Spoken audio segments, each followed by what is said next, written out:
Copyright applies to the following verbal and written content. With the exception of the content owner, complete content excerpts and links may be used for nonprofit purposes only, provided that full and clear credit is given to the following names wherein: Diary Single Woman, Diary of a Single Woman, and Miss Anonymous. Appropriate and specific direction to the original content must be used. All rights are reserved.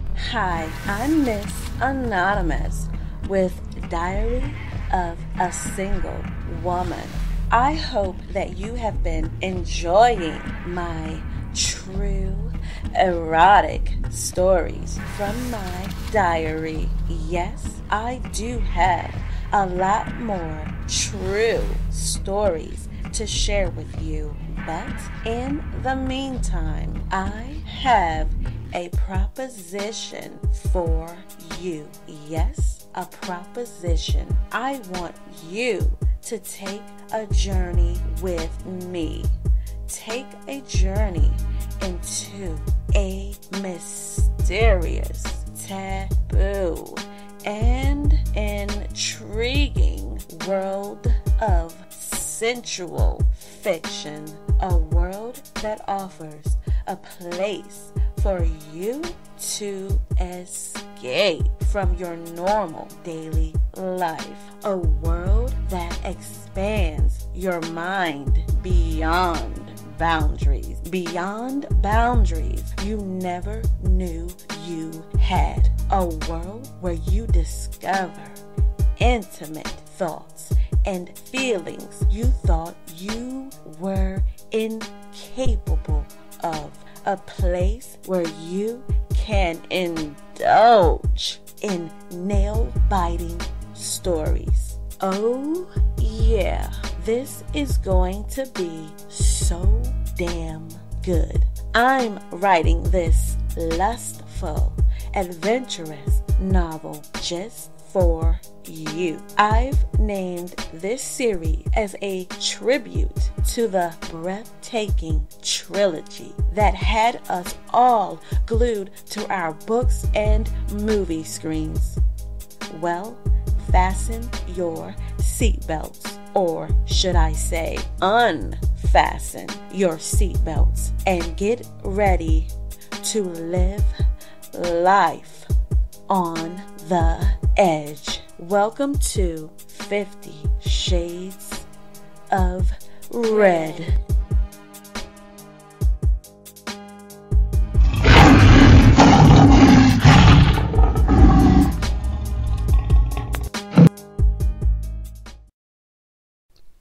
Chapter 3, Part 1. As Ethan and I exited the warehouse-like building, my mind was spinning from the whirlwind of emotions as I recaptured the moments of the night so far. My self-consciousness of how awkward I felt in a dress that was way too short for me. The element of surprise when taken to a place I was not expecting. The uneasiness of the unknown as I entered into the mirrored room and sat down into the leather chair. My burst of anger when Valentina challenged who I was in the mirror. The unrelenting nervousness as Ethan and I shared an unexpectedly forceful, erotic moment. As I get into Ethan's Porsche and he begins to drive off, yet another emotion takes over me. Uncertainty. Ethan mentioned that he liked the new Keeva a lot more. What new Keeva? I don't want to become a new Keeva. I like the old, current Keeva. What in the hell was Ethan talking about, this new Keeva weirdness? I thought Ethan liked me just the way I was. I mean, I'm so confused. Which Keeva does he want me to be at the fundraiser dinner party tonight? Hello, was the sound of Ethan's voice moving to the front of my consciousness. I've been saying the same question 3 times now. Let me know if it gets too cool in here and I can change the temperature for you. Ethan said. Oh, okay, no, I'm fine, thanks, I replied. You were in deep thought. What were you thinking about? Ethan inquired. Oh, just everything, I said generally, not wanting to reveal the racing thoughts and emotions I was having. Ethan smiled and said, I know things got pretty hot and heated in the reflection room. Initially seeing you, your face was glowing like an angel, yet so deviously sexy at the same time. You may not know this, but red is my favorite color. Seeing you in the red lipstick and red jewelry just does something to me. Even now, I want to just pull the car over to the side of the road and, Ethan, we can't be late to the dinner party, I interrupted. There was no way that my nerves could take another intense moment. I was just beginning to mentally calm myself down so I could enjoy the fundraiser event. Going buck wild on the side of the road would just blow my mind right now. Besides, I don't want my first fully intimate moment with Ethan to be on the side of the road. Okay, you're right, Ethan replied. I sighed. I'm sure glad I was able to calm that bull down.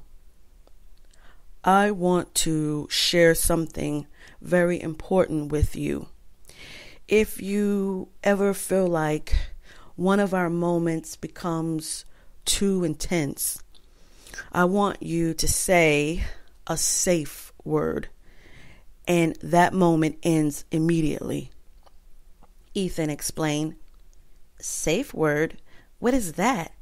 Why wouldn't our moments already be safe? I questioned. Well, sometimes my sex drive may go into overdrive, and I want to know when I need to put the brakes on.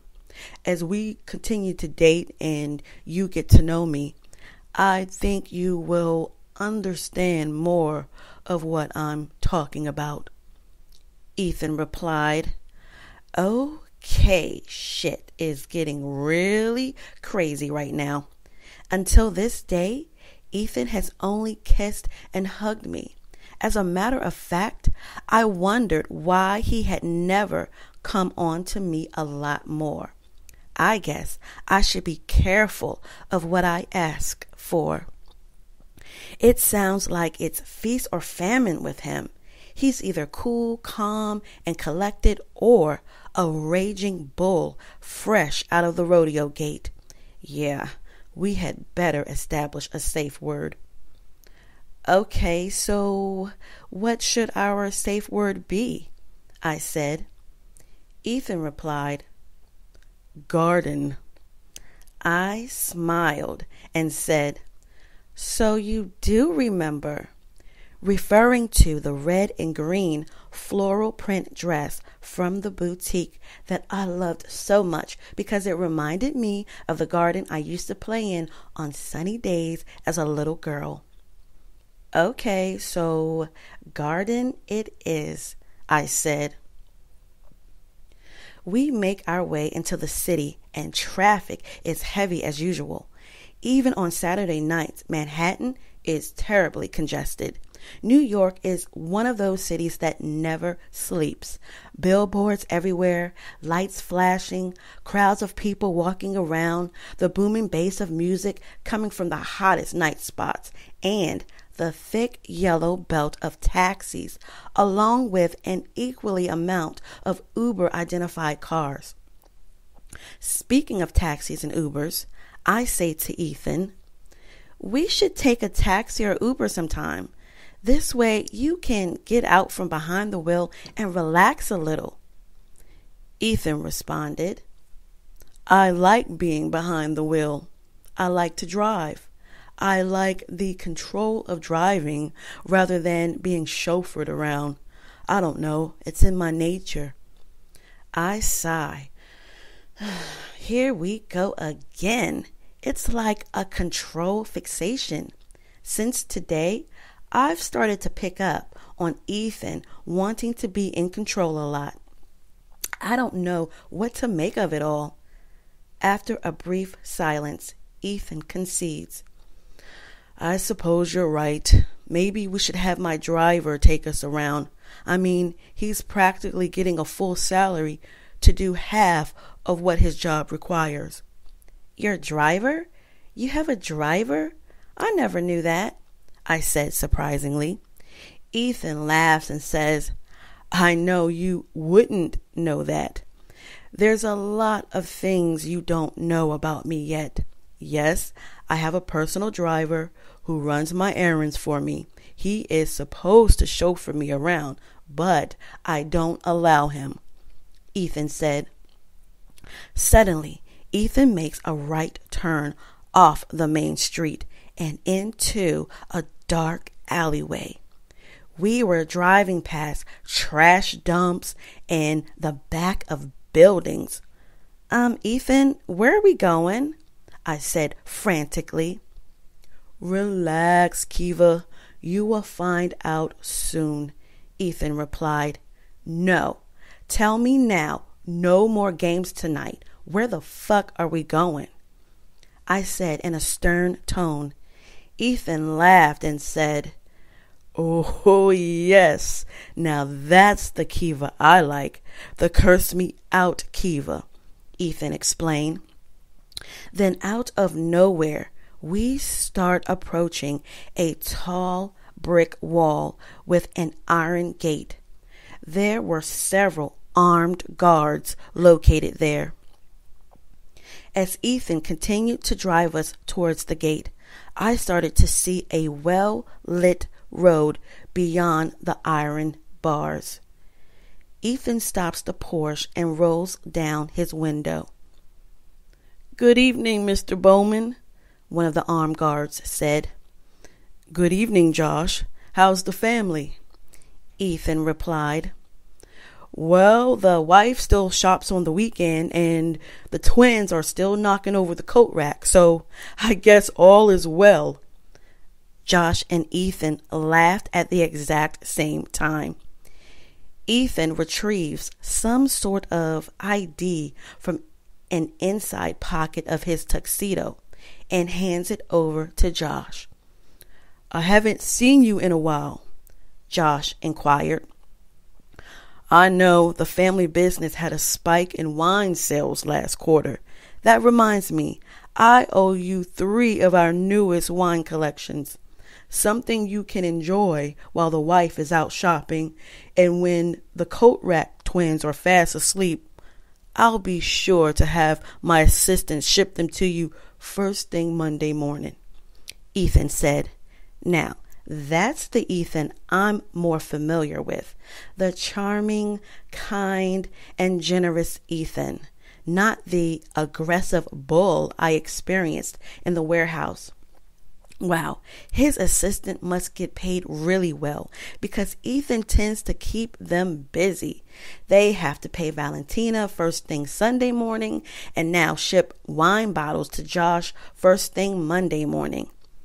I started realizing that Ethan and Josh had stopped laughing and silence had filled the air. Josh was leaning over and staring at me through Ethan's window. With a puzzled look on his face, he says, Oh, I see you have someone else.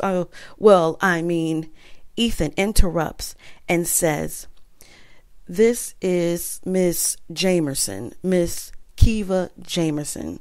She is accompanying me to the event tonight. Oh, well, nice to meet you, Miss Jamerson, Josh said. No, please, call me Keeva, I insisted. Josh gave an even more puzzled and confused look at Ethan. Ethan says, This is her first time out with me to one of our special events. As Josh hands Ethan back his ID, he says, Oh, I see. Well, enjoy yourself, Miss Jamerson. It was a pleasure meeting you. Josh then waved his hand to the other guard, who was standing in an enclosed glass section located on the other side. The iron gates open, and Ethan drives his Porsche through. This ends Chapter 3, Part 1. Tune in next week for Chapter 3, Part 2 to meet some of Ethan's club members. Also up next, Keeva marvels at the dinner party guest, excited that she's hit a gold mine that will boost her interior design clientele. But does her excitement evolve into hallucinations? You don't want to miss what's next. Here's a question for you. Would you try introducing a safe word into your relationship, giving the green light to sexually explore more? What would your safe word be? Don't forget to subscribe. I will be releasing an unscripted video for Chapter 3, Part 1 in the next few days. This is going to be so juicy. Yours truly, Miss Anonymous.